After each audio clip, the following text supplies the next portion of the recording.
الملك حسين ملك الأردن جه هنا في شارع دينا. مش بس كده، ده طلع جاي علشان دينا نفسها. هنا المنطقة الوحيدة في مصر اللي تقدر تتمشى فيها في عز الحر. هنا شجر عمره بيعدي مئات السنين.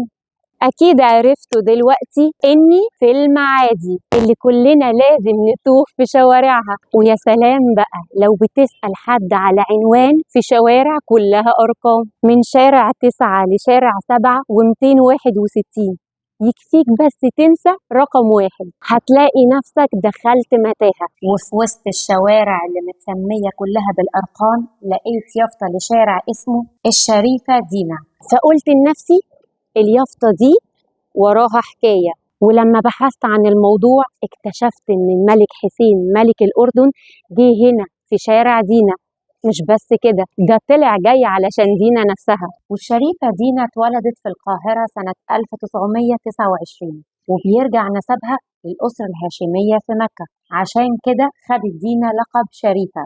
وهي بتدرس في جامعة كامبريدج في بريطانيا اتعرفت على الملك حسين اللي كان أصغر منها ب6 سنين. وكلمة من هنا على كلمة من هنا الكيمياء عملت عمايلها. وبعد ما رجعت دينا لمصر بدأت تدريس الأدب والفلسفة في جامعة القاهرة، لكنها ما طولتش في الموضوع ده عشان الملك جالها في زيارة هنا لبيتها في الشارع ده يطلب إيديها، واتجوزوا فعلا سنة 1955 وكان عمر وقتها 19 سنة. وقبل زواجها بشهور أهداها الملك حسين يخت سماه باسمها، ورث اليخت في مينا اسكندرية. وفي الأيام دي كانت الثورة الجزائرية مشتعلة، فطلب الثوار الجزائريين من الرئيس جمال عبد الناصر تسليحهم.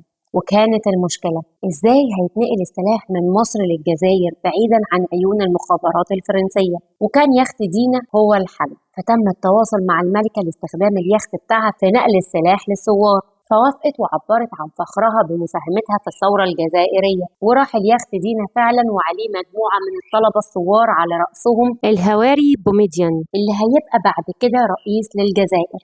المهم يا سيدي، بعد سنة زواج أنجبت دينا أول أبناء الملك حسين اللي هي الأميرة عليا. وزي موضوع التدريس الجوازة ما طولتش هي كمان، فانتهت بالطلاق بعد 2 سنين. واتجوز الملك بعدها 3 مرات. أما الشريفة دينا فاتجوزت سنة 1970 من صلاح التعمري القيادي في حركة فتح، وسافرت بعد زواجها للبنان. لكن بعد الغزو الإسرائيلي في سنة 1982 طلعت على الأردن وزوجها وقع في الأسر. وقادت الشريفة دينا مفاوضات صعبة لتحريره مع عدد كبير من الأسرى. وبعد الإفراج عنه استقر زوجها في الضفة، وفضلت دينا في الأردن مع بنتها عليا. وبرغم كده استمر الزواج لغاية وفاتها في عمان سنة 2019. السؤال بقى اللي فضل محيرني، تفتكروا الملك وصل لعنوان دينا بسهولة ولا تاه برضه زينا في شوارع المعادي؟